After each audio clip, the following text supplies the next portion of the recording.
9.4 is multiplying and dividing rational expressions. And really what we're going to be doing is simplifying them. We're not going to be solving yet. So I wrote our essential question as how do you simplify rational expressions? All right, so first of all, let's talk about the guidelines of a simplified rational expression.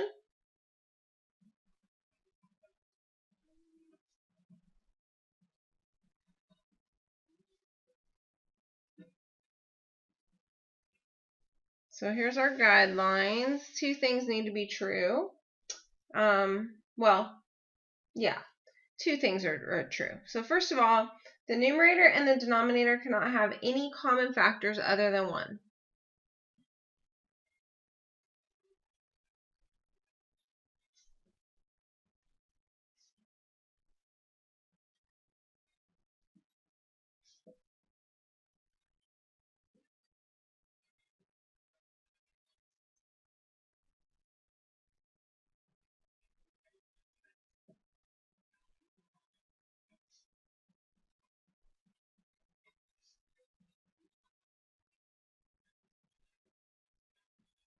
Which is something that you're not unused to. Oops, let me lock that for you.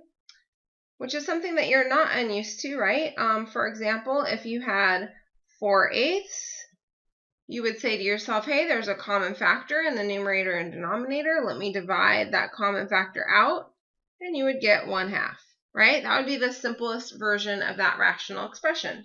Well, we're going to throw some variables and quadratics and all kinds of stuff at you. Okay, so how do you usually figure this out? Well, it's usually going to require you to do 2 steps. Okay, so for these problems, usually requires 2 steps. I'm not saying always, but for the most part, at least in this section. And you should be, every time you see rational expressions, you need to think to yourself, hey, is it completely simplified? Numerator and denominator don't have any common factors. So because we're dealing with more complicated numerators and denominators, probably the first thing we're going to need to do is factor. So I'm sure you've been neglecting your factoring friends. It's time to start hanging out with them again.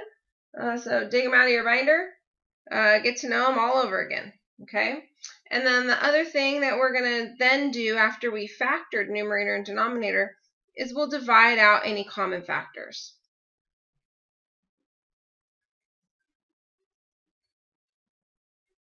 Like I did with my very simple example here, right? We divided out that common factor of numerator and denominator.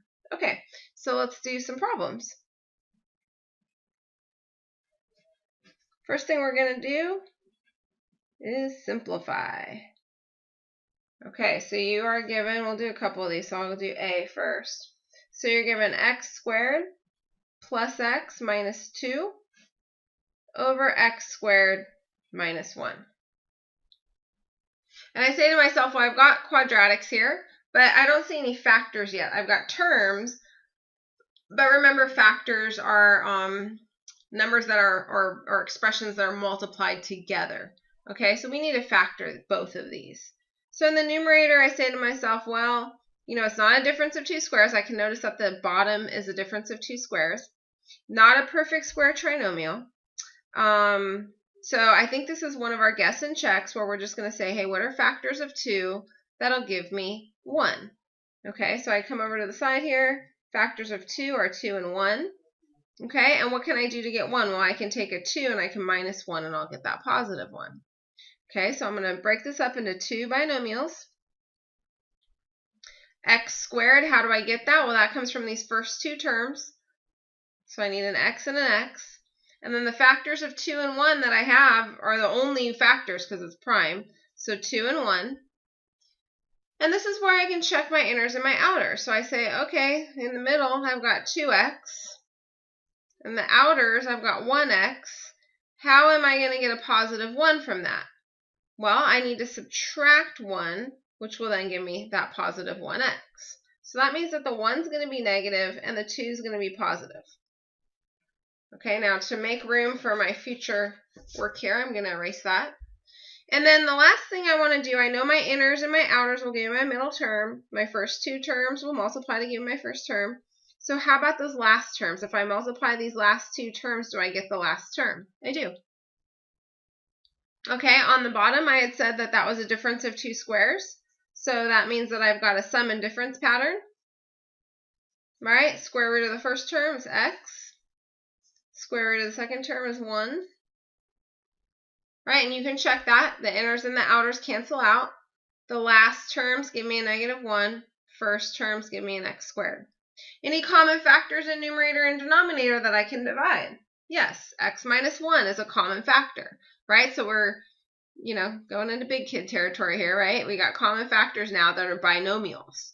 Okay, two terms, not just one. All right, so we're going to divide out the x minus 1s.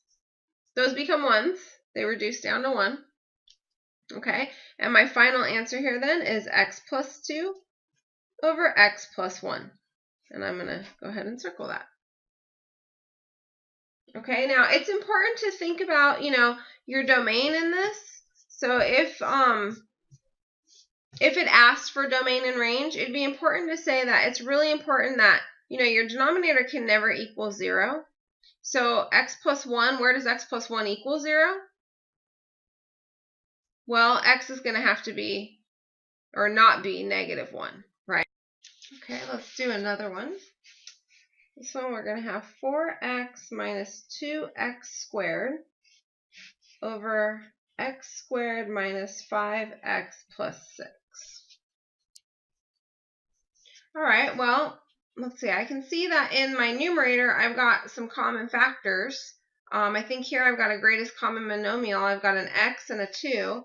So I'm going to pull out a 2x, which will then leave me with a 2 minus x on top. And then on the bottom, looks like that same friend, right? The friend that is guess and check, where all I have is this c that I need to worry about factoring.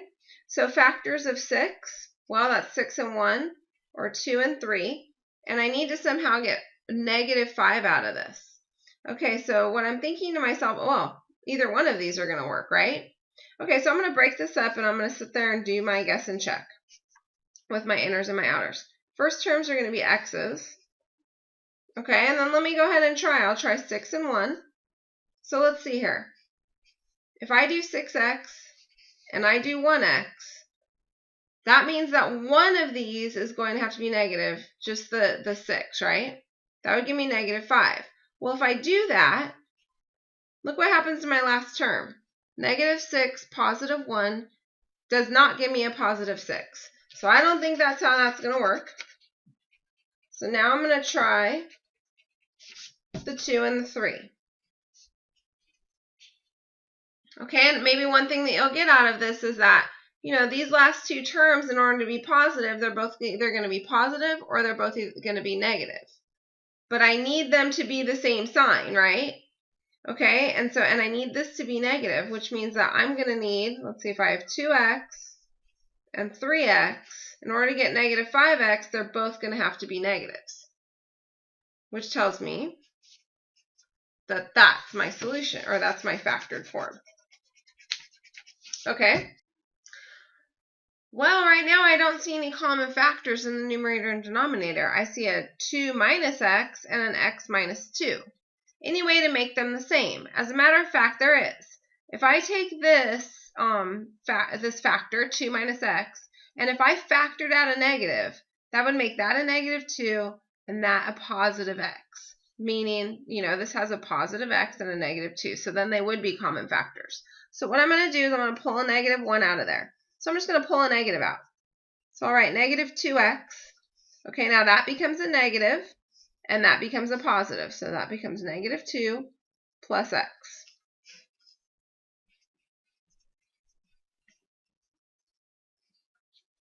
Now you can rewrite that, or maybe you see, oh yeah, those are exactly the same thing, right?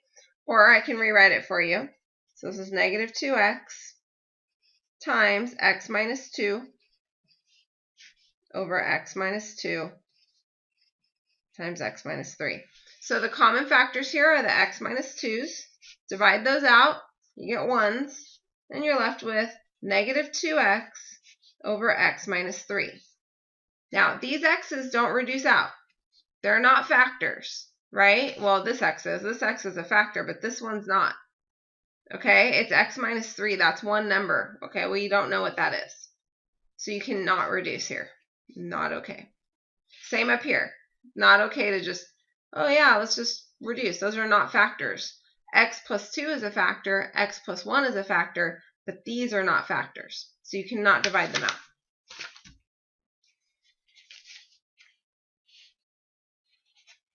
Oops. Okay, let's try another one. Oh, let's take the one we just did.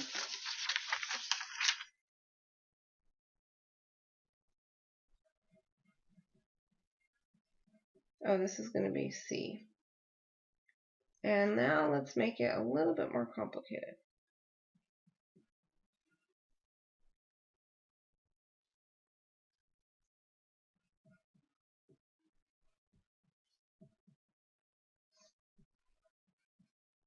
Okay, so now we're multiplying. So we're multiplying fractions, basically. We need to multiply numerators, multiply denominators, but before we do that, to make our lives easier, it would really help out if we could factor, reduce, and have a lot less. I don't want to multiply this out. That looks terrible to me. Okay, so I'm going to cheat a little bit. We've already simplified this one, so let's see what we've got there. Negative 2x over x minus 3. That's what we were left with on this side, right? Okay, now on this side, on the right-hand side, we need to probably do some factoring here. I'm thinking factors of 3, that'll give me 4, 3, and 1. They should both be negative because this is positive and this is negative. Okay, so I'm going to do an x minus 1, x minus 3, all over a 2x. Well, I can see that the 2x's are common factors, so I'm going to reduce those. And then I can also see that I have a common factor of x minus 3 in the numerator and denominator. If you need to, you can put parentheses around that.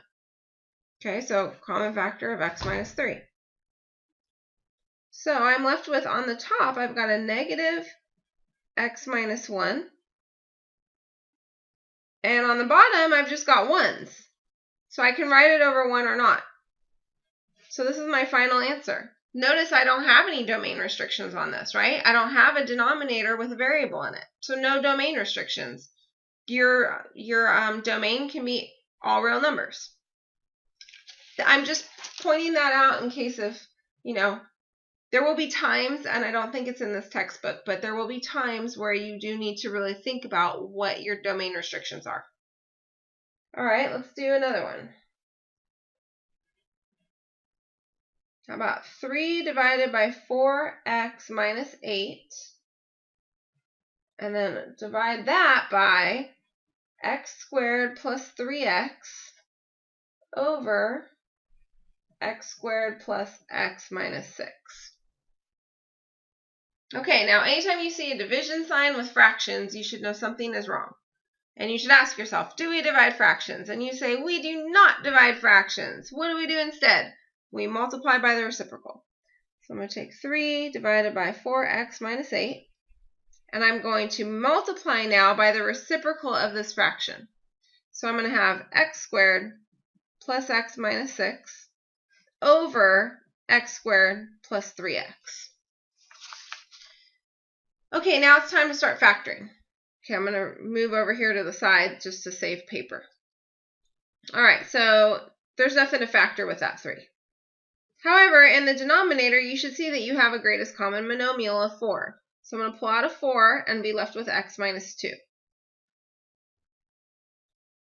Okay, on the other side, starting in the numerator, well, let's see, I've got a negative 6 there, positive 1. So I need factors of 6 that'll give me 1. Well, that's 3 and 2. I need a positive 1, which means that the 3 needs to be bigger. Okay, and then you can always double check this. So you go back and you say, oh, that's 3x, that's negative 2x. Okay, I get 1x. The last terms do give me negative 6. It matches. Okay, I'm a little bit quicker with that because I don't know, I'm a lot older than you and I've been doing it a lot longer. Okay. In the denominator, well, all I see is a GCM of x.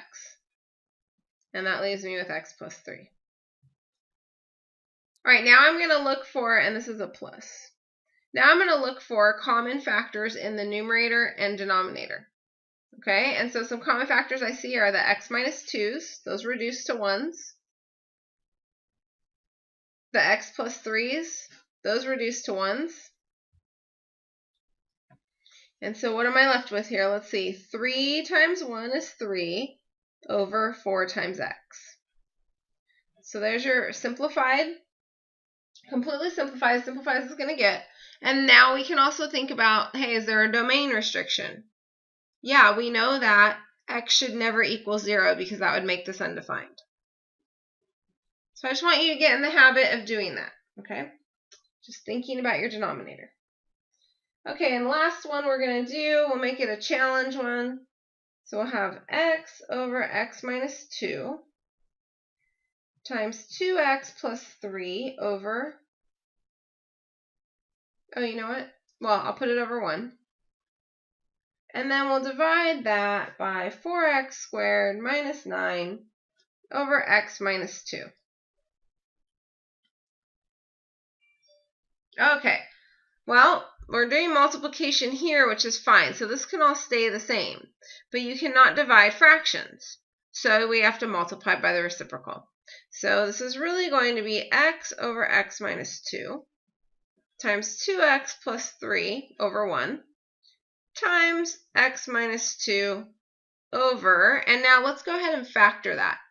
So I see that there's a subtraction. I see that the first term's a perfect square, last term's a perfect square. So I can factor this as a sum and difference pattern, taking the square root of both terms. So that's going to be 2x minus 3 and 2x plus 3. All right, well, I see in numerator and denominator, I've got a 2x plus 3. Those are going to reduce to 1's. And then I can also divide out that common factor of x minus 2. So those reduce to 1's. Okay, so I'm left with, in the numerator, an x. In the denominator, a 2x minus 3. If we were asked about the domain, it would be important to say, you know, there is a restriction on this domain. And so let's see what that would be. If we set the denominator equal to 0, we'll always figure out what it is. So x will be 1.5. Okay, or sorry, x cannot be 1.5. Okay, so that's your domain restriction right there. Your final answer here, though, is